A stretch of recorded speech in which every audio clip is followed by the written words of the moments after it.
20 years ago, I was invited by Robin Kane and the Soroptimist Club to do a talk after I had a radical gynaecological cancer.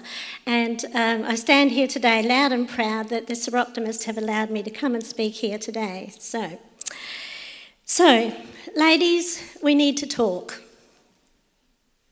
We need to create greater conversations around these issues for the global sisterhood. I'm a voice of the millions of women. We need to rid of the shame and the embarrassment and taboos and the suffering in silence. I cannot believe how many women suffer in silence out there, and yet we don't have a voice for these women. Keeping the information behind closed doors is not doing the sisterhood any favours. So, 25 years ago, I'll be quick here, I had my clitoris, vulva and lymph glands removed due to cancer. I had no idea this happens to women. I was a busy working mother and a wife, and I left my life to my doctor and my gynaecologist. I didn't have time for the information. But I'm pleased to say 25 years later, things have changed, but not enough for my liking. So this is how I used to feel in the early days, because I used to go to a lot of women's groups, and it's like gynaecological health wasn't on the agenda, and I still see very little on the agenda, and that's what I'm here today trying to get some mention about these issues.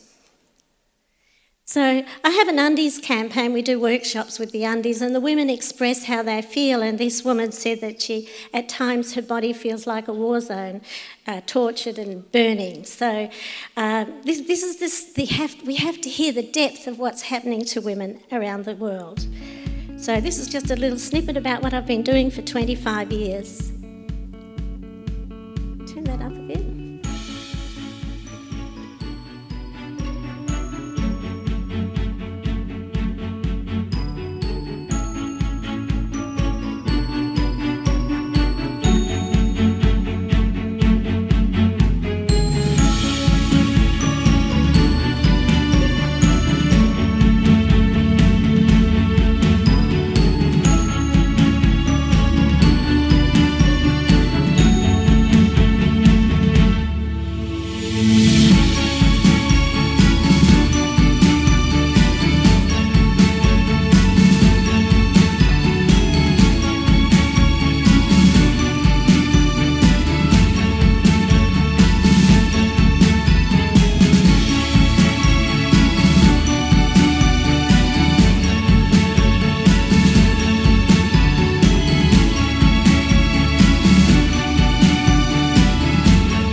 Fun into a very serious topic. So it's been really hard work, but just standing here today and as Soroptimist, allowing women to have more of a voice is really exciting.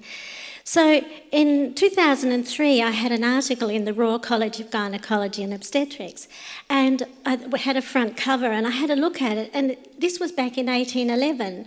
And I thought, oh, that's an interesting picture. So there's all these men sitting around a table, and in the picture in the background is a lady with no legs, and two ladies, a skeleton, broken neck as a skeleton, and another doctor pointing at the lady's big fat bottom. And I thought, what is this all about?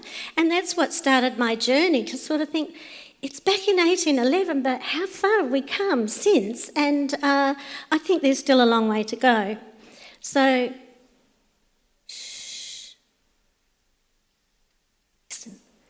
listen to all those millions of women with endometriosis, polycystic ovaries, and the list goes on. Some of those women can't have children. And we need to talk about this so that, the younger generation can feel comfortable with the older generation to talk about these things. So I'm very intrigued of why in this world, in this day and age, why we call a vulva a vagina. Just in case those who don't know, that the vulva is the external genitalia and the vagina is the internal genitalia. It would be the same as calling a penis as a testicle. They're two completely different parts of our bodies. So I've had to fight long and hard in the early days. They wouldn't put a vulva diagram in there, and it's like as if I was trying to create pornography or whatever, but all I wanted was a diagram. So I'm pleased to say the New South Wales Cancer Council, they ended up having a vulva there. So I thought that was one small step for womankind. So I also have a women's health hero in Boston in America because I told them that the word vulva wasn't in there. So it's like if I'm creating a new world. So this is just the nerve endings that are around the vulva, and the more we see this, the more the shock and the horror and the taboo-ness will disappear. Well, not quite, but you can see that, we need to talk about these things. And I thought, why is it like this? And I found the word pudendum in the dictionary. And the Latin version of that word says, female genitalia, one who should and ought to be ashamed, the shameful part of a woman. Well, I stand here today and I'm not ashamed. I'm the voice of other women. One of the Soroptimist women is actually dying of vulval cancer. A woman journalist died of vulval cancer. But I want you to know this is not just about the vulva, but as soon as we acknowledged that this is happening, well, then we can move forward.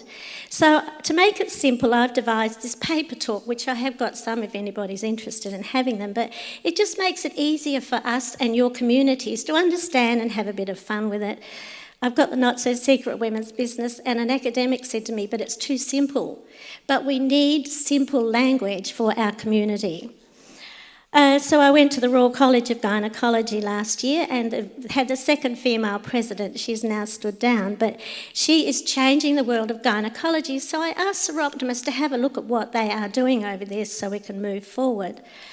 And the president says that many issues affecting women's health still remains off limits, and we need to make the most impact. We must move away from being a disease intervention service, instead promote importance of preventative measures.